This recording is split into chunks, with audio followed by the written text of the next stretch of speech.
بسم اللہ الرحمن الرحیم۔ محترم ناظرین، 40 احادیث کا سلسلہ چل رہا ہے۔ تیسری حدیث حضرت ابو ہریرہ رضی اللہ عنہ سے منقول ہے۔ نبی اکرم صلی اللہ علیہ وسلم نے ارشاد فرمایا، من غش فلیس منا۔ بڑی مختصر سی حدیث ہے، من غش فلیس منا۔ جو آدمی دھوکہ دے وہ ہم مسلمانوں میں سے نہیں ہے۔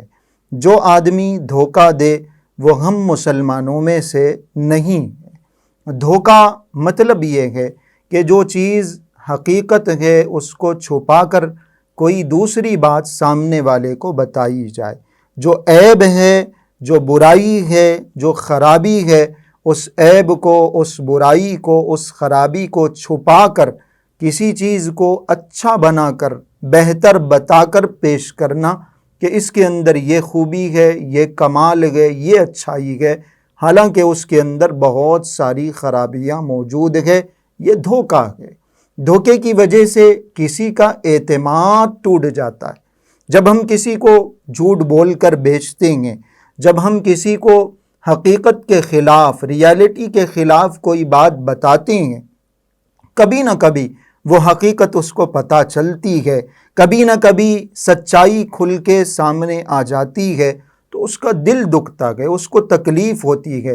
دھوکے کی وجہ سے ایک انسان کو تکلیف پہنچ رہی ہے، دھوکے کی وجہ سے ایک انسان کا دل ٹوٹ رہا ہے۔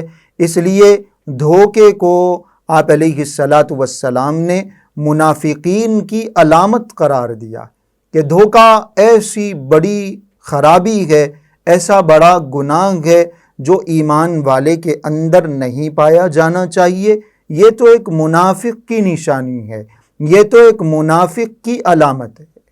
حضور اکرم صلی اللہ علیہ وسلم ایک مرتبہ ایک بازار سے گزر رہے تھے۔ وہاں ایک صاحب غلہ لے کے بیٹھے ہوئے ہیں، اناج لے کے بیٹھے ہوئے ہیں۔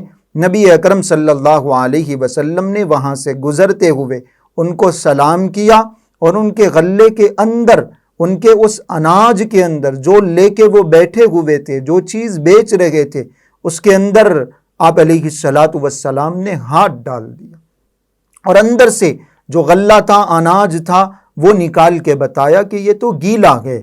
انہوں نے معذرت کی۔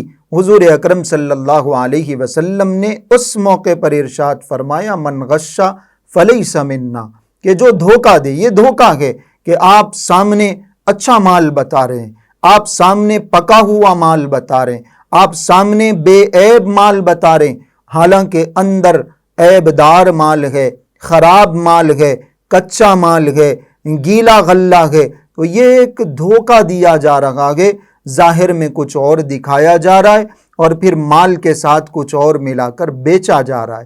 تو آپ علیہ الصلاۃ والسلام نے ناراضگی کا اظہار فرمایا من غش فلیس منا، جو دھوکہ دے اس کا ہم مسلمانوں سے کوئی تعلق نہیں ہے۔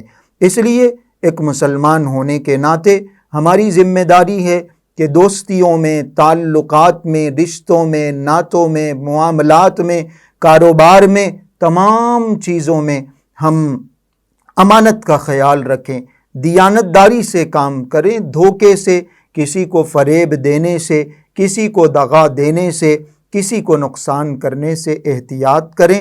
اللہ رب العزت ہم سب کو عمل کرنے کی توفیق عطا فرمائے اور دھوکے جیسی بڑی برائی سے، بڑے گناہ سے ہم سب کی حفاظت فرمائے۔